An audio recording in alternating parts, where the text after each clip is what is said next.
On a certain play, they gave the ball, and as he's going, he fumbled. People all got up and hollered, "Hey, Carl, who was that?" "I don't know." This, no partiality there. I want you to know this is fabricated, but it sounds good. Remember that? It's a great story. I had a football scholarship at King College in 1940, in the fall of 1940. And I played during the fall of 1940 and the fall of 41. Right after the close of our football season, if you'll recall, I think it was December 7th, 1944, or 1941, when they attacked Pearl Harbor, right? It was the beginning of the war. The moment that happened, our the board of trustees at King College discontinued football. At the end of the sophomore year, we all went back home, and of course there was no more scholarships, there was no more football program, you were on your own, you know. And so I was expected to be called, you know, during the summer or whatever, to report for duty. I get a letter from the president of the college stating that we need to select 2 men from the former football team to supervise some kind of an obstacle course program on the college campus. And the 2 men that they chose, this is one thing where I take my hat off to King College. As being a Presbyterian school, I'm a Catholic. They're in the south of the Mason-Dixon. I'm a damn Yankee from up home, you know.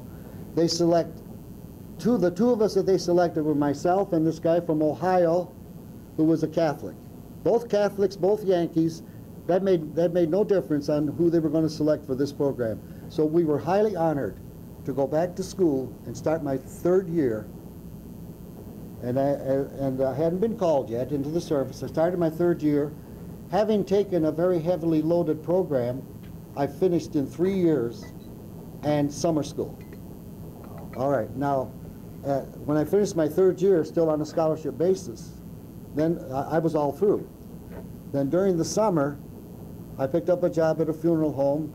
I was going to classes mornings, worked in the funeral home afternoons, and evenings I played professional baseball with the Bristol Twins. And that's how I got hooked up with the Bristol Twins. When I played with the Bristol Twins, which is Class D baseball, very similar to the Jamestown team. And 3 of us were selected to report to the Polo Grounds the following spring. And we were told that before the season ended. But of course, these other fellows were all just fresh out of high school.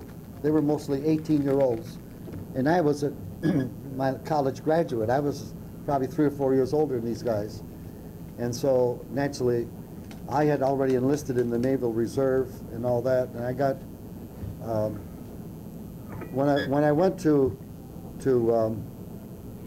when we left Pier 42 in 1944, in the spring of 44, and we were in England about to cross the English Channel, you know, the invasion of Normandy, I'm sure a lot of you have heard about, and some of you may have participated in. Was your contract with the Giants or was it with Bristol? With Bristol.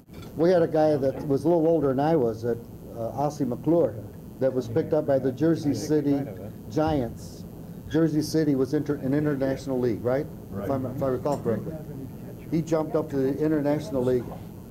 The Bristol Twins have no control over that. I mean, if Daddy, so you do what Daddy says, you know. No. The night before we left England to cross the Channel, I got back with a whole bunch of mail. Back mail caught up with me. And I got mail as far back as March, April, you know, among which was this letter from the Polo, which I'd forgotten all about. This letter from the New York Giants. I opened the letter up and I read it, and I felt, well, I should probably go to my skipper, you know, the captain of the ship, and tell him that I may have a conflict of interest tomorrow. I may not be able to make that. I wouldn't want to repeat exactly the way he said it. The other 3 boys that were selected to report, I don't know if any of you go back that far. One was Bob Cain, C-A-I-N. And I remember once, right after the war was over and I was home, reading the newspaper and the sports page, headlines, Cain beats Feller 2-1. So, you know, that must have been, he must have been quite successful in his major league. I don't know how long he was with the major league. Johnny Promisa was the catcher that was selected to report to the Polo Grounds the following year also. I remember him vividly, seeing him in a Cincinnati Reds uniform. When my wife and I, we were married in 48, and then 49 we took a trip down to Bristol, Tennessee. And in doing so, we made it out of our way to go through Cincinnati. And there was Johnny Promisa in the Cincinnati Reds uniform. Big, tall, husky man, catcher for the Cincinnati Reds. His home was in West Virginia. And I was the third one, so I don't know. I probably would never have gone any further in Class D baseball, but I never was given the privilege to find out, you know, just how far I might have gone in it. I was having a hard time trying to convince my dad to play football. He didn't want me to play. I finally forged the signature and went out to play without his knowledge. Isn't that terrible of a school teacher to tell you something like that? Mother and sister knew that I was going out for football, but he didn't know it. There was no talk of football for about 3 weeks. My mother and sister knew I was going out for football and that I was out there. He thought he convinced me against it. Well, then 3 weeks go by and it's we're playing the Faulkner JVs are playing the Warren JVs at Faulkner. And we lived on Central Avenue there on East James, just a block away from the high school.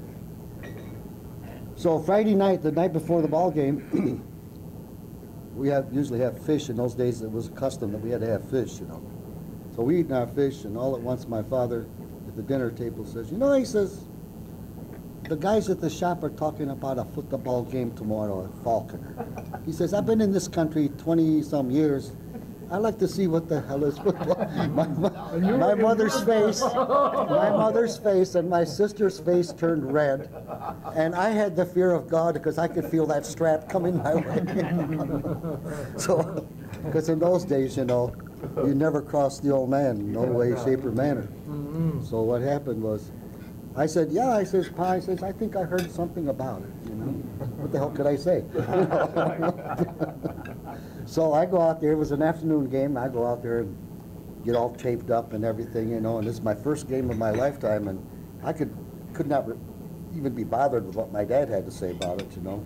I was enjoying it. I did the punting, the passing, the running, we warmed up and everything, and Coach gets us into a big huddle before the game, you know, like this, with Tyler hands up. Right.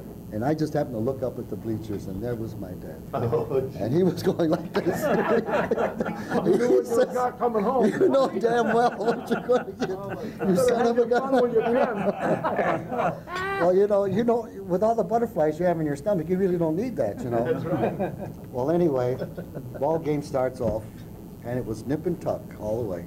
Scoreless tie at halftime, 3 quarters, nobody scored. And it was getting down toward the end of the 4th quarter, and Warren, being a bigger team, heavier team, they were beginning to wear us down, and they were pushing down into about our 20-yard line. When all at once our line decided not to give them an inch, and they did. In those days, you very seldom threw the ball. We always would run the ball, you know. First 3 downs, they couldn't make more than a couple yards. 4th down, they figured they had to throw a pass. Warren Check, who later played for Duquesne University, left-hander, faded back to throw the pass. Our line rushed the hell out of him. I was a defensive halfback. I did not make any spectacular play. The ball just landed in my arms. And I could run like a deer. So I ran 80 yards down for a touchdown. Oh, my God. And I got down there, and Bill Broadhead, remember Bill Broadhead? Yeah. This was one of his later days of umpiring. He said, yeah, I'm down on one knee, you know, my teammates are, you know, congratulating me, and the coach, Broadhead comes up and says, son, he says, I know you're tired and I'm tired. He says, who's that guy that beat us both down? And there's my dad puffing on the cigar, and that's where I got the reputation, that's my son, okay? Oh, that's too much.